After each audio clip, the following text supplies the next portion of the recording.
Hi there, and welcome to the Fort Collins Symphony podcast. My name is Jeremy Cuebas, and I'm here with pianist David Korevaar. David, thank you so much for joining us today. It's great to be here, Jeremy. Thanks so much for having me on. So, David's going to be performing Beethoven's Fourth Piano Concerto with us, and we're going to be talking about that today. David, how did you start out as a musician? What brought you to the piano? I don't know how common this story is, but in my generation, mothers liked their children to take piano lessons. That was a thing, and I was the youngest in my family, and we were all very competitive. So when my older brother began his piano lessons, I basically fussed until they let me start too, even though I was too young by their light. So I was 6. The piano teacher really didn't want to teach anybody younger than 8. Basically, the assignment I got was, well, if you can get through the primer book on your own, then you can have lessons. So that's what I did. So I basically taught myself how to read music by reading through the primer book. Then my journey was a little complicated by the fact that I really became very excited about playing the flute once instrumental music was a thing, which was at my school, it was 3rd grade. And by the time, I guess when I was in 6th grade or so, I was studying with one of the best flute teachers in San Diego, which is where I grew up. And so I was very committed to that route, and actually joined youth orchestra fairly young and stayed in that through the end of high school. What really flipped a switch for me and really sent me into piano as my life was being introduced to Earl Wild when I was 12. He took me on as a student, and I'm actually shocked at that because I think my background was not that strong. I had certain strengths, but playing the piano wasn't necessarily one of them. And so to be one of, at that point, he was living in Palm Springs and wasn't performing a lot for a few years because of his health. And I was one of his only students for a fairly long period. And every 2 weeks, I'd go up and have lessons with Earl Wild in Palm Springs. And he would give me an entire afternoon. He was just amazingly generous with his time. What was interesting about working with somebody like that, Earl was not somebody who had taught a lot of younger students. I think his experience was teaching people who were already quite accomplished. And I realized later in hindsight that it took me about 8 years to figure out what he had told me. And there was just so much meat to what he gave me in terms of basics of how you address the instrument mostly.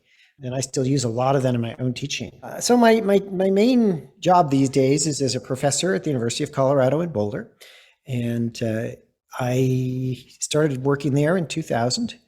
And it's been a wonderful ride. It's one of the things I realized early on in my career at CU was how much I was learning from my students. And the better the students were, the better I could teach, or the more I could learn in a way. And a lot about how, it's like chamber music. A lot of the sort of listening we do in a chamber music situation, because we're listening to other people, is teaching us how to listen to ourselves in a way. And the same works with students, that we have, by listening to the students, we learn to hear ourselves. And this is a wonderful kind of feedback that happens. And hopefully the students get as much out of it as I do. I mean, I think they must, but it's been a very interesting journey in that respect, because I feel like it's so much a part of my own personal journey to be in this position. When you're doing the chamber music is it that you're starting to hear yourself from other people's perspective or imagining that? Is that part of it?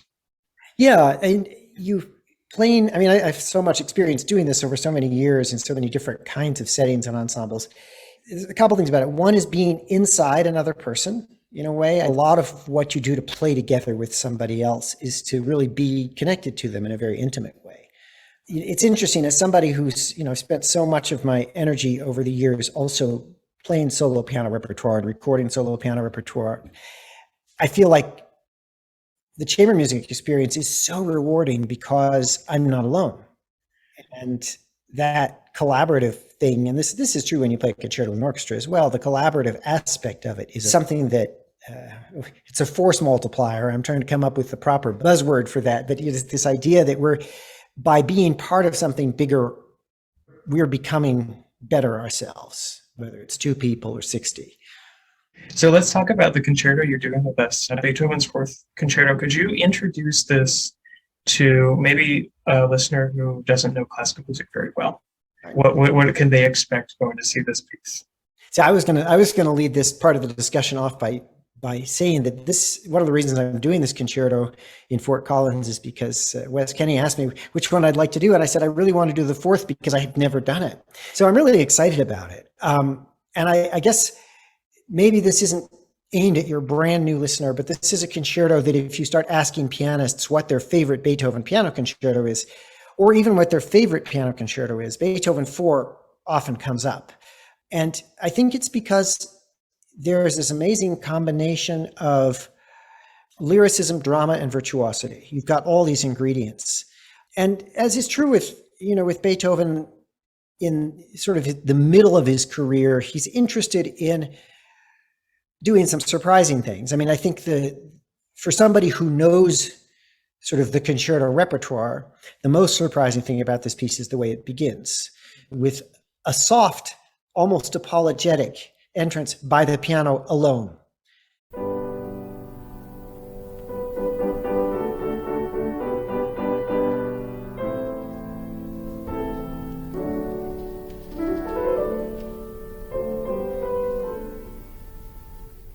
And when the orchestra sneaks in what seems at the moment to be a completely unrelated key, I mean, there's something just transcendent about that moment.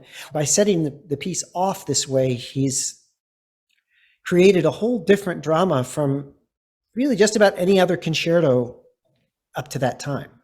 Watch how the drama of piano and orchestra evolves in this piece. Another big highlight is the second movement, which is actually quite short. I think it's the shortest slow movement in any of the Beethoven concertos by quite a bit. But dramatically, it's such a remarkable piece. The story that everybody sort of associates with it, which may or may not have roots in Beethoven himself, is of Orpheus taming the wild beasts, in which case the pianist represents Orpheus and the orchestra represents the wild beasts, which I'm sure every orchestra musician wants to hear.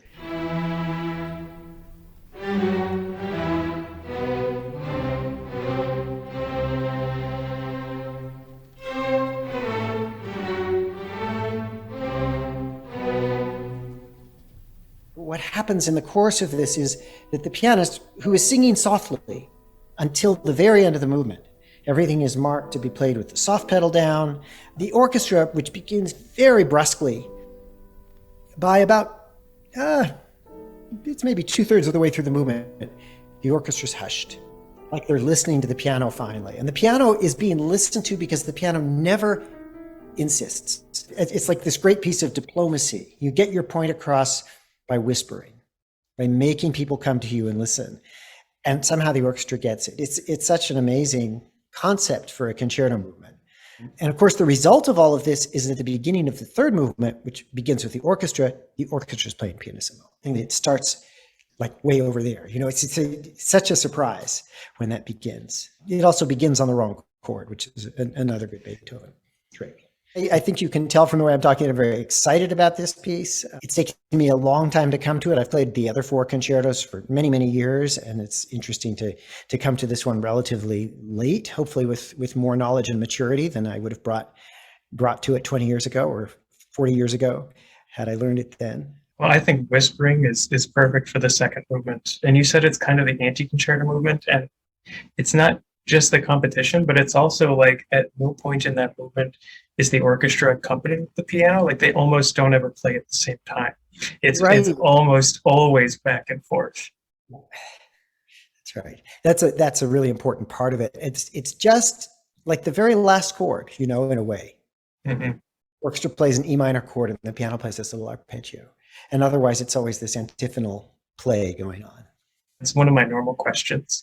Is how has your relationship with this piece evolved from maybe when you played it the first time to now? So it's fascinating that this is actually going to be your first time performing it. You'll finally clicking that fourth concerto off. Right. Well, yeah. The question is, I think the question's interesting anyway, even if I hadn't played the piece, because it's a piece I always admired without loving when I was younger. Okay. And it's only really been in the last, say, 10 years or so that I've come to appreciate it, I think. This is sort of like the way I was with Mozart, who's, you know, probably my favorite composer to play now in a lot of respects, especially when you're looking at concerto repertoire. And when I was in my 20s, I had no use for it. I didn't get it in my early 20s. It's just like, what's this all about? It's all kind of pretty. And, I didn't get the subtlety. I didn't get this amazing thing that Mozart can do, and Beethoven does as well. So I think it's relevant of making the entire mood change with one note. And that's something that requires, I think, a certain amount of understanding. We look at Mozart as this kind of innocent genius. We look at Beethoven as a troubled genius, I suppose. The music speaks. That's why we still play it. That's why we still care. And learning how to make that speak, learning how to listen to what the piece is telling me so that I can tell you what the piece is telling me, and that I then have to have the technical accomplishment on the instrument to be able to translate that for an audience. That's a lot of stuff to happen. And in a way, I guess the sort of summary of this whole wandery answer is, I'm glad I waited.